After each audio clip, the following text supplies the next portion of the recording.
Hi friends, இன்னைக்கு சிம்பிளாகவும் டேஸ்ட்டாகவும் குழம்பு தான் செய்ய போகிறோம். பேனில் ஒரு டீஸ்பூன் வெந்தயம், அரை டீஸ்பூன் ஜீரகம் சேர்த்து செவந்து வர அளவுக்கு வறுத்துட்டு ஆற விட்டுடலாம்.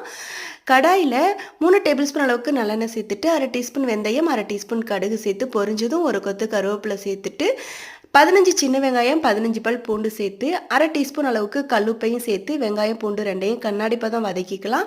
ஒரு தக்காளி பழம் சேர்த்து நல்லா கொலைய வதங்கினதும் 2 டேபிள் ஸ்பூன் அளவுக்கு குழம்பு மிளகாய் தூள் சேர்த்து மசாலாவோட பச்சை வாசனை போகிற அளவுக்கு நல்லா வதக்கி விட்டுட்டு சின்ன லெமன் சைஸுக்கு புளி எடுத்து ஒரு கப் புளி தண்ணி எடுத்து வச்சுருந்தேன். அதையும் அரை கப் தண்ணியும் சேர்த்துட்டு இன்னொரு அரை டீஸ்பூன் கல்லுப்பு சேர்த்து கலந்து விட்டு கொதிக்க விட்டுடலாம். இப்போ நம்ம வறுத்து வச்சுருந்த வெந்தயம் ஜீரகத்தை அரைச்சிட்டு கொதிக்கிற குழம்பு கூட சேர்த்து ஒரு 2லேருந்து 3 நிமிஷம் நல்லா கொதிக்க விட்டுடலாம்.